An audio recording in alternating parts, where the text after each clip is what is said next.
Welcome to the Books on Air podcast. I'm Suzanne Harris, and my listeners get the story behind every book. Joining me today is Dr. Thomas R. McFaul. He's here to talk about his book, The Evolution of Faith, Christ, Science, and World Religions. Dr. McFaul received his Ph.D. from Boston University. His teaching and scholarly interests include comparative religions, ethics, philosophy, science and religion, and future studies. He's published 8 books and many articles. He currently teaches graduate-level comparative religion and ethics courses at Southern Methodist University in Dallas. Dr. McFaul, it is such a pleasure to welcome you to Books on Air. Thank you so much for joining me. Thank you. It's a pleasure to be a part of this. You know, this book is so interesting, and I'm really curious. There's always 2 stories to almost every book that is written. The first story is the story that anyone who buys the book gets. Anyone that reads the book gets the story that the book tells. But there's always a backstory. There's always a way that the book came to be. Can you tell me how this book came to be? There are a couple of stages in the process. The first stage is it's really the third book in a trilogy of books that my colleague, Dr. Al Brunsting, and I have written. The first book was called God is Here to Stay, and that was published in 2014, where we take a look through scientific evidences of the structure of the universe and conclude that a more reasonable case can be made for the existence of an intelligent creator called God than pure randomness. The second book deals with the question of randomness. It's called God and Randomness in relationship to the structure of the universe. So we realize that within our highly structured universe, there is also a great deal of randomness. And the second book deals with that. The third book is really an extension. That is the book that we're talking about today, which is called The Evolution of Faith, the subtitle of which is Christ, Science, and the World Religions. And after we wrote our first 2 books, which were pretty much generic in terms of theological issues, we decided that we wanted to focus on one specific religion and then apply some of the basic ideas of that religion to the topic of science and then to add the world religions to it. So one has to see this book as really a part of a trilogy of books. And this just happens to be the third book, but each of the 3 books can be read independently. The backstory, number 2, is that my friend Al and I were up in Alaska back in 2016 and had the opportunity to see Denali. That was not clouded over the time we were there, so I guess we're part of the 20% club that sees it without clouds. And it is, I don't know if you've had the opportunity to see it, but it is quite extraordinary. And given our partnership, which goes back a long time, and we've known each other a long time, I am the humanist and he's a physicist, and it's an unusual team that writes in the science and faith sphere. Usually people write out of science or they write out of faith, but we combine the 2. And in looking at that Denali and having had other kinds of experiences similar to that, it brought to our minds 4 basic questions. The first one is, my goodness, how does nature work? How does nature really produce such an extraordinary phenomenon called Denali, as well as other amazing natural sights that are part of our planetary experience? That led to another question, which was, is there a power that is greater than nature that might have created nature? And which then led to the third question, which is, how does this power relate to nature? And that's spun into a fourth question, is how does this, assuming this power exists, relate to humanity? And we call these the 4 big questions. So those 4 big questions, in some sense, an important sense, focus the narrative and the subsequent chapters that we then develop as a result of that very personal experience of having been witnessing one of nature's really outstanding accomplishments called Denali. And building on the first 3 books, or the first 2 books, the third book then weaves in Christian themes with issues related to both science and the world religions. The first two books did not include the topic of the world religions, but as we began to develop the book and examine more in depth the relationship of science to faith, we began to see that there was an inevitable connection between those interests and a further exploration of the world religions, which I have been teaching for a long, long time now, and have a pretty good sense of, and have written other books that focus on themes and topics that are related to the diverse faiths of our world. So that's the backstory that out of which the book emerged. I really, really liked the fact that you included the Denali, and for lack of a better word, adventure, because it sounded wonderful. When I first opened the book and when I first looked at the first page and I saw the picture there of the mountain, I thought, what's this? And so right away you drug me in, and I started reading what you wrote about that and your experiences. And it made me, I've never had the opportunity to go. It certainly made me want to see the mountain. And I have heard that 80% of the time it's cloud covered. And it sounds like you guys really did get lucky. You are one of the 20%ers who got to see it uncovered. And it sounds like it was a really visceral experience, a spiritual experience as well as a physical experience. Is that fair to say? I think that is fair to say, yes. It's quite an emotional moment to see something that's as great as that mountain, and to stand in front of it is to be struck by awe, and not to have that sense of wonder. I think is to miss an important part of what it means to encounter nature at that level. Very inspiring. Yeah, I couldn't agree with you more. How did you and Dr. Brunsting get together in the first place, the humanist and the physicist? You sound like you would be on opposite ends of arguments at a table. How did the two of you get together? Well, I had written a number of books before Al and I started. I'll call him Al, if that's okay. Please rather do. Than Dr. Brunsting, because he's such a very good and close friend.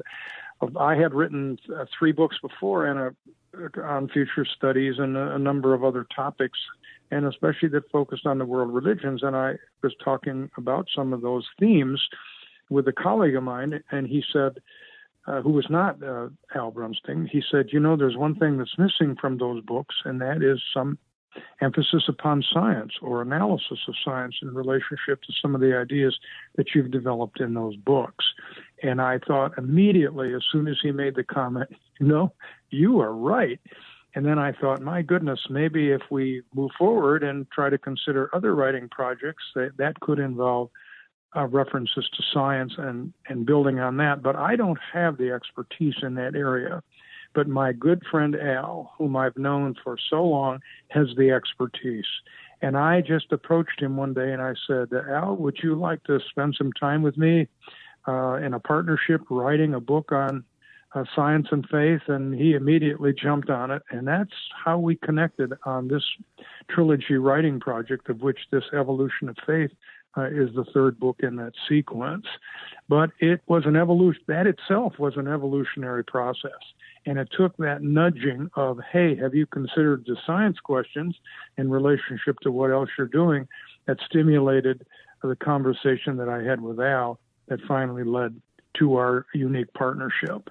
Also, we were members of the church back in Naperville, Illinois, which is a suburb of Chicago, about 30 miles west of Chicago. And out of that connection and that relationship, we discovered that we had something that could contribute to the other's achievements and accomplishments, and we combined our partnership in a unique way that in the field of science and faith you don't really see very often. And that's one of the, from the standpoint of our writing, unique features of what we've tried to do. Yeah, that really struck me. When you called yourself the humanist, excuse me, and you called him the physicist, I thought, oh, wait, I have to ask a question about this, because it sounds like such opposition. But yet when you look at the 4 questions that you address in this book, 2 of them are scientific and 2 of them are theological. We tried to do that. We tried to see that there was a connection between the two. In a sense, the first of the four questions on how nature operates is really the origin of science. We as human beings have a curiosity about how our world works. One operates at this level of trying to identify the laws of nature and figure out how nature functions. And the other one is a different kind of a curiosity. It's a curiosity about whether or not there's something that might transcend nature, that somehow brought it into existence and is related to it in some ways. So in some sense, in addition to having a 2x2 sort of format of science and theology, you also say it's 1 and 3. And that is, the first question leads to science, and then the second question about whether there's something greater than science or greater than nature opens up the theological question. And then the last two are, well, how does this assumed transcendent power, if you want to think of it that way and define it in those terms, then relate to both nature and humanity? So that's how we eventually combined our interest in science with our interest in humanity. So we brought our various strengths to the table, and anybody who's been involved in writing, especially with a partner, knows that you can do it in many ways. You can say, you take the first 5 and I'll take the last 5, and we did some of that, but our writing is truly integrative. We respond to each other's comments, we make criticisms, we review, we rewrite, and as we proceed, we make sure that we are on the same page in terms of our agreements about where we want to go and how we relate to each other as partners, and not as just two different people who are putting a book together, but two people who are trying to integrate their various strengths and backgrounds into a coherent piece of writing. And that's how we have proceeded. That is our style.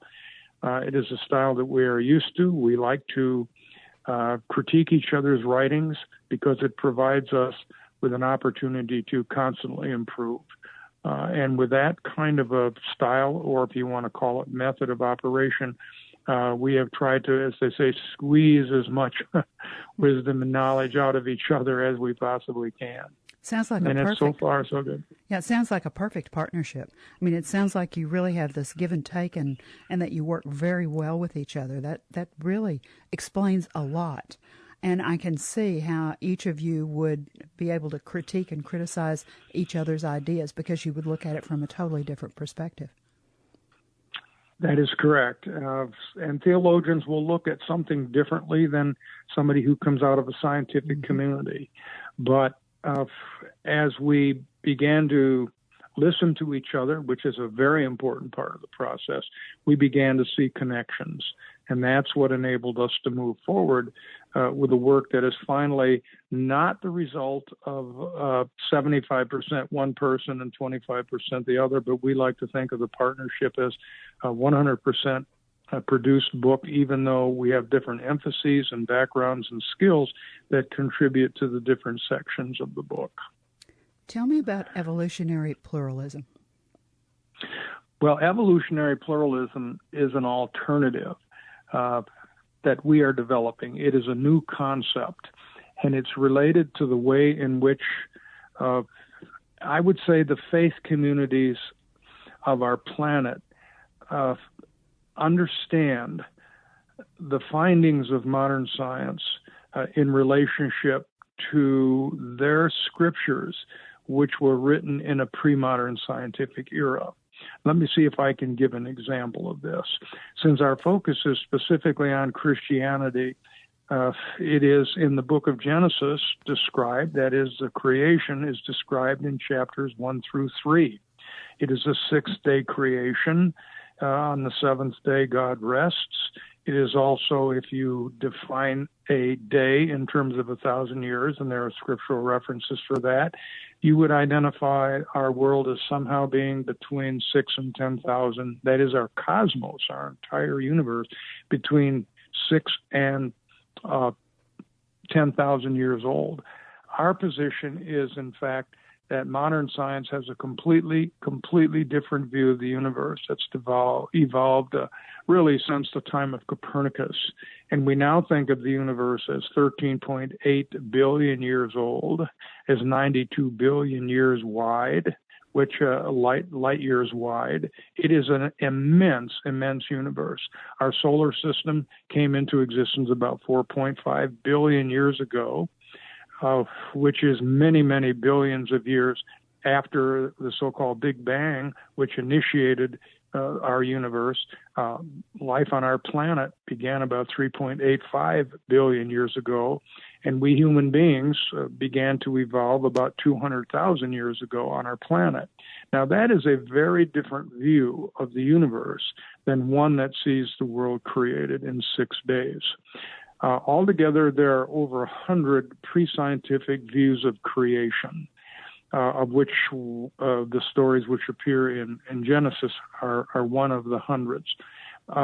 What we see as a challenge is how the religions of the world, which have a view of creation in their scriptures that is pre-scientific, reconcile those views with the modern scientific view of the universe, which is generally accepted by most scientists, from A to Z, as we say, from anthropology all the way to zoology, even though many pre-scientific views exist. Within the Christian community, there are specifically 4, I would call them, interpretations of how to combine a Christian faith with modern science and then try to explain the origins of creation.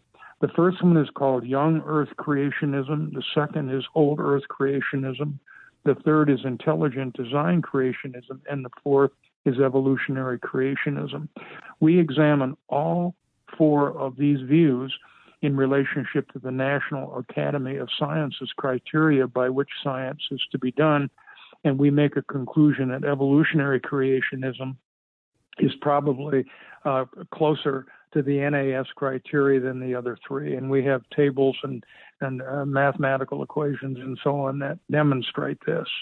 The idea of evolutionary pluralism as a 5th alternative is based upon the belief that within the Christian faith there is an assumption that salvation can come only through Christ.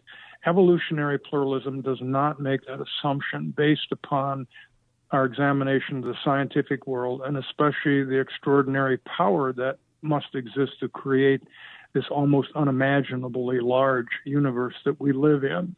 All of the great world religions have some view of a positive afterlife, that is, anticipating a positive afterlife. The word salvation we define as the anticipation of something positive that comes in life after death, and to assume that only one of the religions can have absolute knowledge of this would put it in an exclusivist category. We compare exclusivism to inclusivism and pluralism and make a judgment that evolutionary pluralism should focus on accepting that all of the religions of the world have different positive anticipations of life after death. Now, part of the scenario in getting to where we did is to take a close look at what is meant by the word salvation. Nobody, after having died, has come back 2, 3, 4, 5, 6 months to tell us what life after death is like. We just don't know.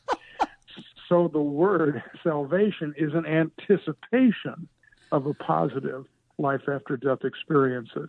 And all of the great religions of the world have some expectation or anticipation that if you follow the norms, the beliefs, and the behavioral patterns and morality of your faith, that you will in fact experience that positive afterlife, although there is no empirical evidence that can support it one way or another.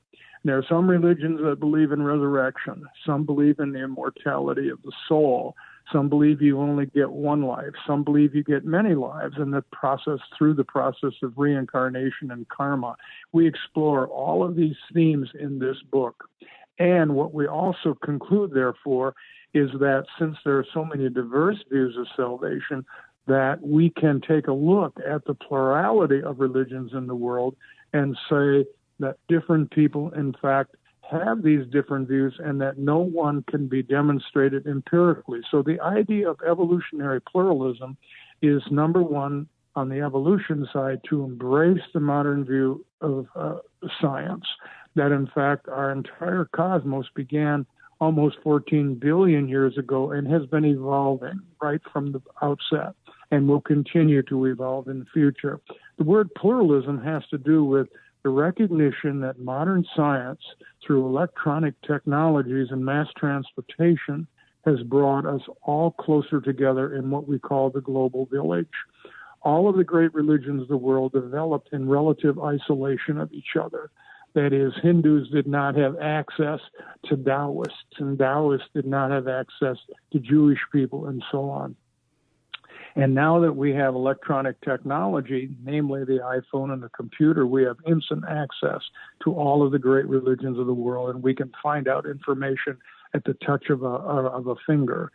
In addition to that, we can now fly to different parts of our planet in a relatively short period of time as a result of mass transportation technologies. Also, people in various regions of the world are fanning out through migration and going to other parts of the world. So the person who lives next door to you may be somebody who comes out of a very, very different faith tradition than you adhere to, and this is becoming a much more common experience. And we'll have very, very different views of the world.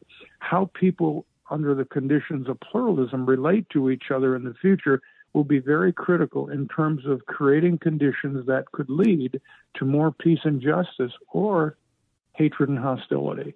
And how do we move our planet in the direction of peace and justice and away from hatred and hostility when we are becoming much more aware of our differences?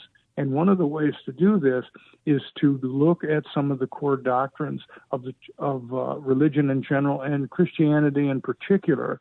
So when we talk about cultural pluralism, or we talk about especially evolutionary pluralism, it is a fifth alternative that does not see Christianity or any one particular religion as the only pathway to a positive life after death experience, but all of the religions have them included in their doctrines, and we advocate being open to listening to the persons of other communities and not automatically, exclusively rejecting their points of view as untruthful. So that's kind of the idea behind evolutionary pluralism. The real core of the book, at the end of the book, in fact, the last chapter focuses on the evolution of faith and describes what we mean by evolutionary pluralism, is to create an alternative that broadens, first of all, Christianity's view of pathways to salvation, but also takes a look at how other religions of the world can also think about their perspectives in relationship to the religions that are different from themselves. This is just fascinating. When I started to read the book, and I read the excerpt, and I was just pulled right in, and to listen to you talk about what you've done, what the book is, how it works, what you're trying to do, just makes me want to read the book, and I'm sure that it must have the same effect on our listeners. Let's tell them where they can find it. Now, it is on Amazon, and let me give you the name of the book, and let me do some spelling for you. The name of the book is The Evolution of Faith, Faith, Christ, Science, and World Religions. Now, this is the third book in the series by Thomas, Thomas, McFaul, McFaul, and Al, Brunsting, Brunsting. If you put that in the search feature on Amazon and click on it, the book comes right up. When you look in the upper right-hand corner of the representation of the cover, you see the words, "Look Inside." Make sure that you click on those two words. When the book electronically opens, you will be treated to a couple of pictures of Denali and the story about how the trip took place. It will pull you right into the book. Now, you can also buy it right there. Let's talk about how to find you. Now, we were talking about earlier, you and I were talking about social media and websites, etc., but we thought that perhaps there was an easier way for our listeners to find you. What did we think they would do that would be easy? Well, they could go to Google, and they could Google my name, which you've just spelled, and Al's name. And once you do that, then Google will take you to where you want to go. And if you go to Amazon or you go to the publisher, which is Whitfenstock in Eugene, Oregon, you will get further information about us. There'll be a biography there. There'll be some background information on us. And you can go in any direction you want once you have that information. But if you go and desire to purchase the book from Amazon, you can also get a Kindle version of it. It is available in hardback, it's available in softback, and it's also available electronically through Kindle. So there are different ways in which to access it. If you make a choice to go ahead and purchase the book, which of course we would hope you would be interested in doing.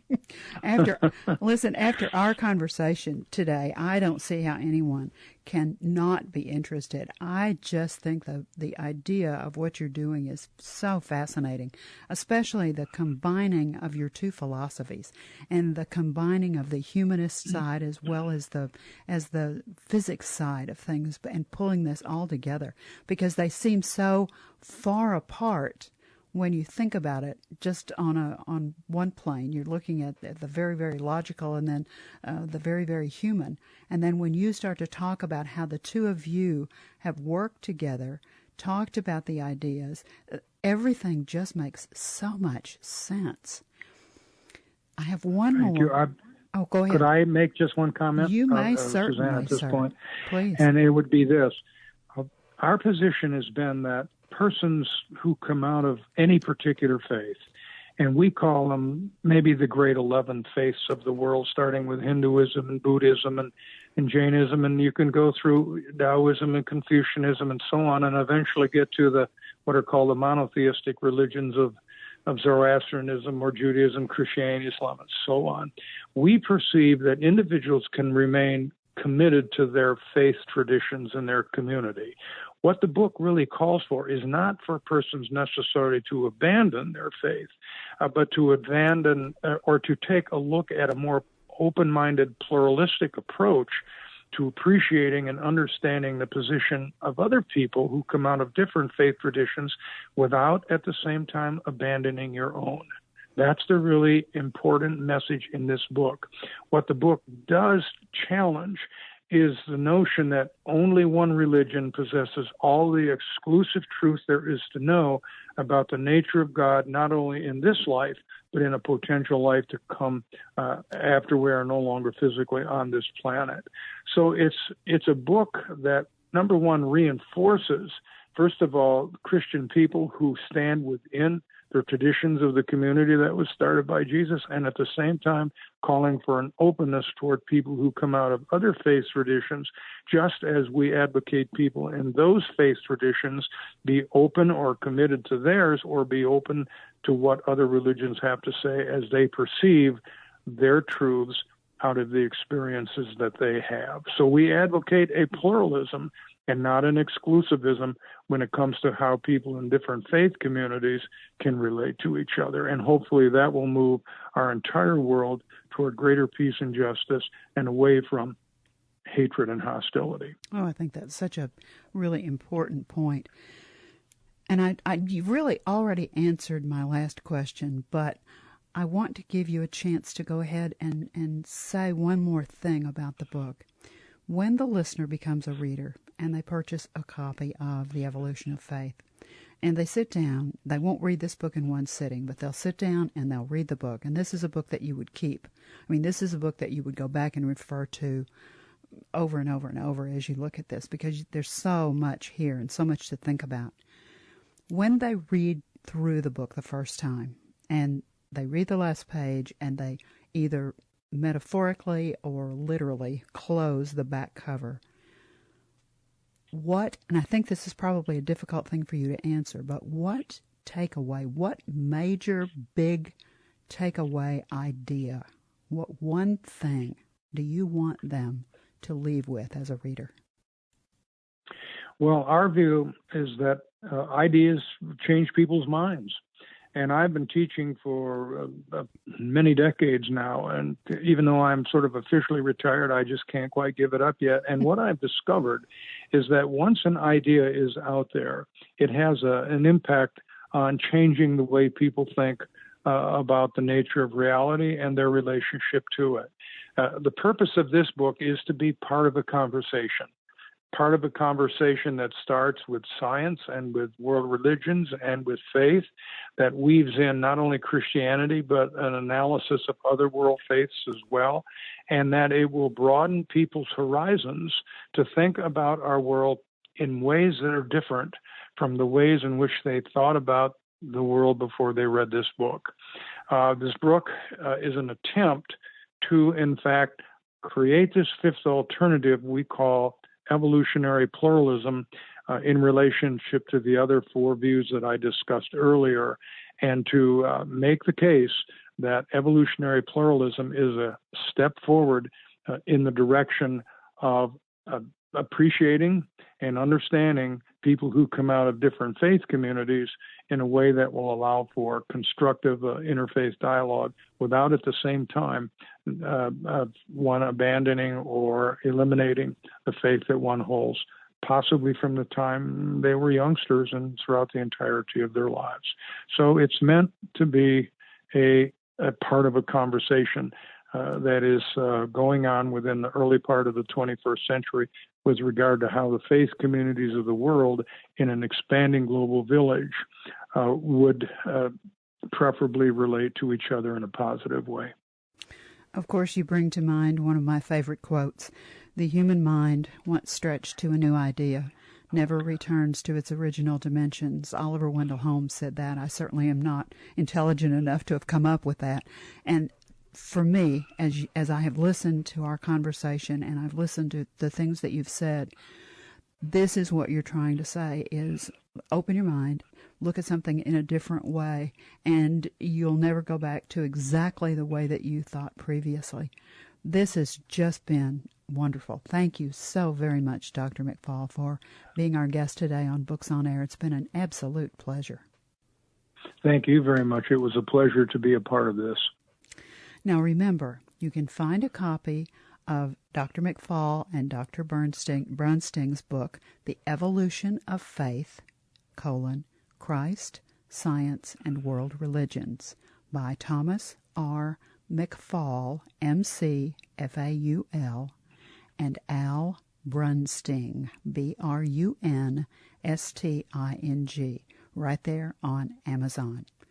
You've been listening to the Books on Air podcast, brought to you on webtalkradio.net. You can also hear this podcast on Spotify, iHeartRadio, Stitcher, and Apple Podcasts. I'm Suzanne Harris, and I hope you'll join me for our next Books on Air podcast, because remember, you never know who's going to be here, and you never know what we're going to talk about. Thank you so much for listening.